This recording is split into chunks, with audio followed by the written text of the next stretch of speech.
All right, let's talk about a real game changer in the world of finance. I'm talking about Benjamin Graham's masterpiece, The Intelligent Investor. This book, it's literally shaped how people think about investing for decades. And hey, don't just take my word for it. Warren Buffett, yeah, that Warren Buffett, says this is, and I quote, by far the best book about investing ever written. He says it influenced his life more than anyone except his own father. He read it when he was just 19, and to this day, he stands by that claim. That's some serious praise. So you gotta ask, right? What's the big secret in this book? Is it some magic formula for picking stocks that are gonna go to the moon? Well, not exactly. The real lesson here is actually way deeper, and believe it or not, it all starts with a story about a certified genius making a massive mistake. And that genius is none other than Sir Isaac Newton. Yeah. Let's dig into how one of the smartest people who ever lived managed to lose an absolute fortune. I mean, think about it. This is the guy who gave us the laws of motion, of universal gravitation. He famously boasted he could calculate the motions of the heavenly bodies. But, and this is a big but, he learned the hard way that he could not calculate the madness of the people. And what's so wild about this story is that Newton got it right at first. Back in 1720, he had his money in the hottest stock around, the South Sea Company. He could see a bubble forming, so he did the smart thing. He sold and he pocketed a 100% profit. Absolutely brilliant, right? But then FOMO kicked in. The mania kept going, his friends were getting rich, and he just couldn't stand it. He jumped back in, buying at a much, much higher price. And you can probably guess what happened next. The bubble burst. How bad was it? Newton lost 20,000 pounds. In today's money, that's over $3 million. Poof, gone. In fact, he was so burned by it that for the rest of his life, nobody was allowed to even say the word South Sea around him. So, what's the lesson here? What went wrong? It wasn't his brain power, that's for sure. It was his temperament. And that is the core idea of Benjamin Graham's whole philosophy. See, Graham believed that if you want to succeed, you have to know without a doubt the difference between real investing and its super dangerous cousin, speculating. And he was very specific about it. For Graham, an investment has 3 key ingredients. First, thorough analysis. That means you actually study the business you're buying into. Second, safety of principle. This is all about making sure you don't lose your shirt. And third, an adequate return. You're not looking for lottery ticket profits. You're looking for a solid, reasonable gain. If you're missing even one of those things, Graham says you're not investing. You're just gambling. You're speculating. And the mindset is completely different. An investor looks at the business and says, what's this actually worth? Is the price fair?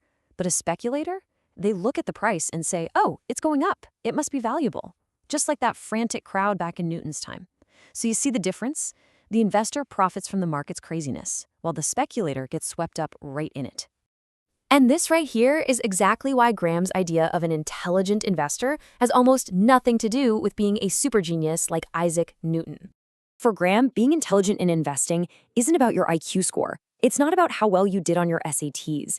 It's about your character. Are you patient? Are you disciplined? Are you willing to learn? Can you control your emotions and actually think for yourself? That, he says, is real intelligence. So Graham gives us this awesome framework, basically built on 5 big ideas. Number 1, a stock isn't just a blip on your screen. You're buying a piece of a real business.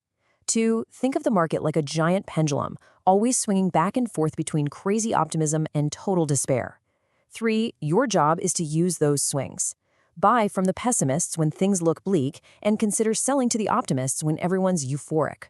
4, and this is a big one, always insist on a margin of safety. In other words, never ever overpay. And finally, number 5, you have to develop the guts and the discipline to trust your own homework and ignore the noise from the crowd. And all of this leads to what might be Graham's most powerful insight of all. He argues that the biggest threat to your financial success, it's not a market crash, it's not a recession, it's the person you see in the mirror every morning. It's you. Yeah, that's a tough pill to swallow. But here's the thing.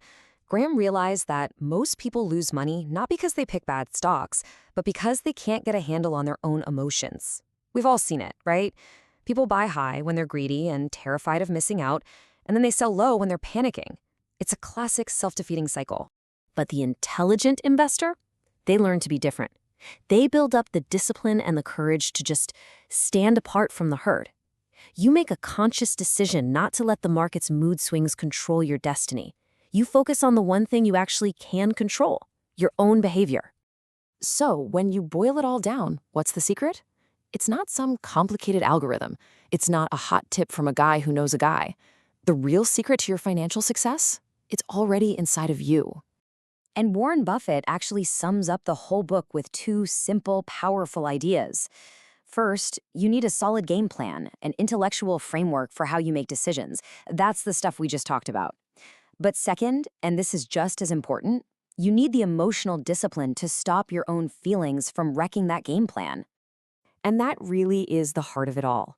The ultimate lesson here is that how your investments behave matters way, way less than how you behave. The market's going to do its thing. It'll go up, it'll go down. But your reaction, your decisions, the discipline you stick to, that's what will ultimately decide whether you win in the long run. So the book leaves us with a really personal question to chew on. Think about your own habits.